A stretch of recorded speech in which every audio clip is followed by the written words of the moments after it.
안녕하십니까. 까다롭게 고른 짧은 입시 밀크티 입시연락팀장 김용관입니다.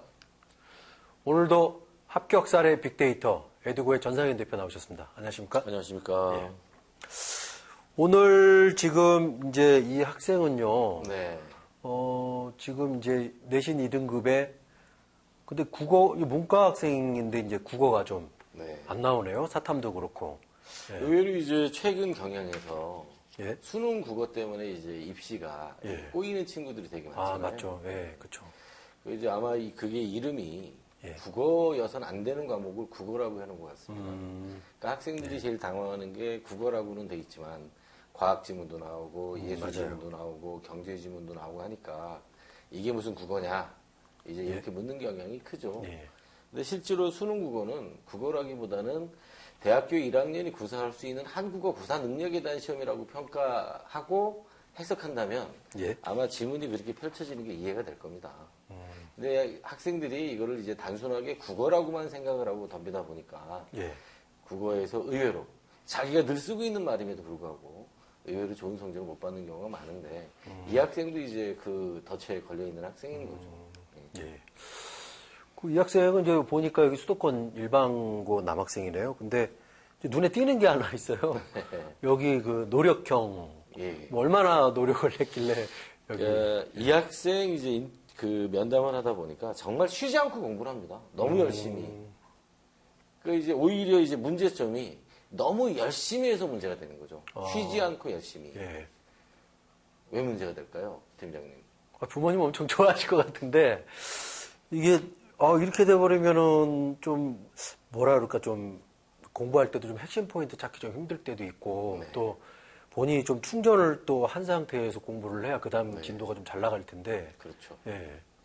그 이제 톱질을 할 적에 톱에 이렇게 보면 톱날이 살짝씩 어긋나 있잖아요. 이게 나로김이라고 하는데 이 나로김이 잘 서 있어야 나무가 잘 잘라지거든요. 그러면 이제 톱질하기 전에 이제 이 날을 점검하는 사람이 있고요.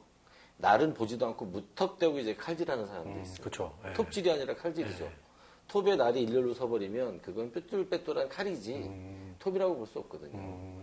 열심히 썰어봤자 나무가 안 썰립니다. 근데 나로김이 정확하게 서 있어야 잘 썰리거든요. 그래서 저는 이제 학생들이 공부를 열심히 하는 것도 중요한데 잘 쉬어야 한다고 생각을 해요. 그렇죠. 잘 쉬어서 자기 재충전도 하고 자기 호흡도 기르고 이렇게 이제 그 리듬을 타주는 게 좋은데 이제 이 학생은 너무 그냥 열심히 합니다. 그러니까 부모님은 좋아하겠지만 본인에겐 이게 공부인지 과연 고문인지 맞아요. 구분이 잘 안 갈 때도 있고요.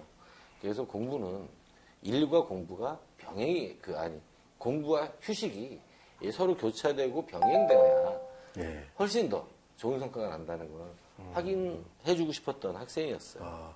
폭주기관차는 위험하다. 공부할 때 뭐 그런 거네요.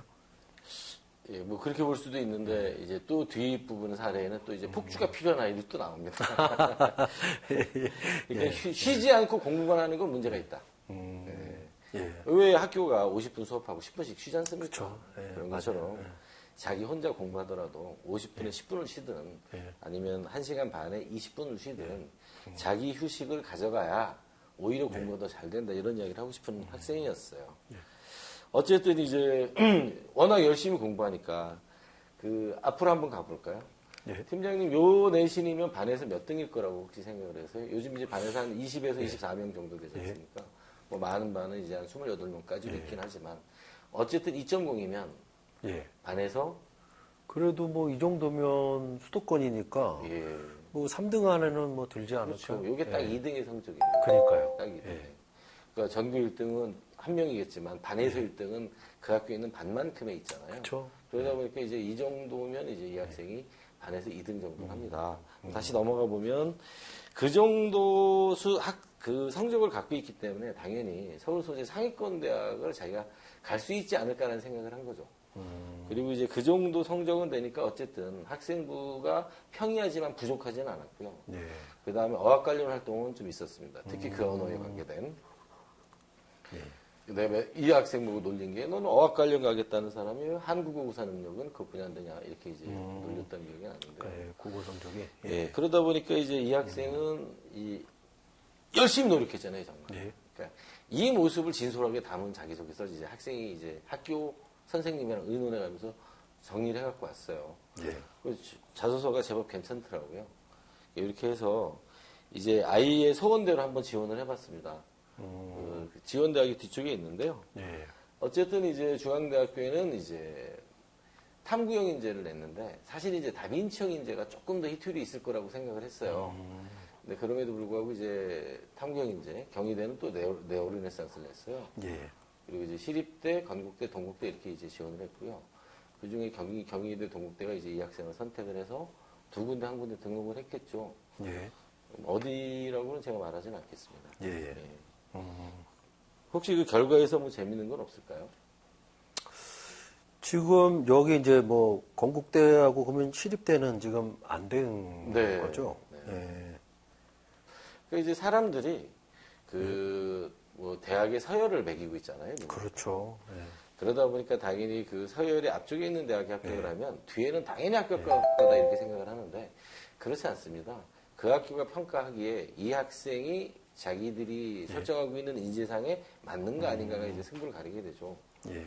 오히려 재밌는 건 저는 이제 경희대학교의 결과였는데 이렇게 열심히 하는 친구들은 사실은 고교대학 연계 전형이 훨씬 더 히트율이 높거든요. 예. 근데 네오르네상스로 갔을 적엔 살짝 불안한 선택이 됩니다. 그러니까 거기에 이제 학교 측 발표에 의하면 뭐 우리는 5등급도 합격해요, 6등급도 합격해요 이렇게 매년 이렇게 점으로 찍어서 발표하는 게 경희대학교잖아요. 과별로 이렇게 점 찍어가지고 예. 합격한 아이들을 불합격한 아이들 쭉 점 찍는데 사실은 이제 일반고 기준으로는 딱 요 정도 내신이 중간 정도에 해당됩니다. 합격자의 중간 정도. 예. 그렇기 때문에 다소 좀 불안한 면은 있었죠. 예. 그럼에도 불구하고 이 학생의 이 노력하는 모습이 아마 예. 그 긍정적으로 평가된 것으로 판단됩니다. 그가 이제 말씀을 조금 정리해 보면 이제 이 학종이라고 하는 게 단순히 이제 뭐 대학 서열에 맞춰서 합격 불합격이 좌우되는 게 아니라 이제 본인에게 맞는 이제 갖고 있는 그런 이제 자산으로 거기에 알맞게 좀 신청하는 게 가장 중요하다. 네. 뭐 이런 말씀 같거든요. 네네. 예. 자, 오늘 지금 학종으로 지원한 학생 중에 이 학생이 좀 이제 다양한 학교 중에 그 단순 서열이 아니라 본인한테 이제 맞는 전형으로 이제 합격한 사례를 좀 살펴봤습니다. 오늘 좋은 말씀 감사합니다. 네, 감사합니다. 자, 수험생 여러분, 건강한 교육으로 원하시는 대학에 합격하시길 바랍니다. 감사합니다.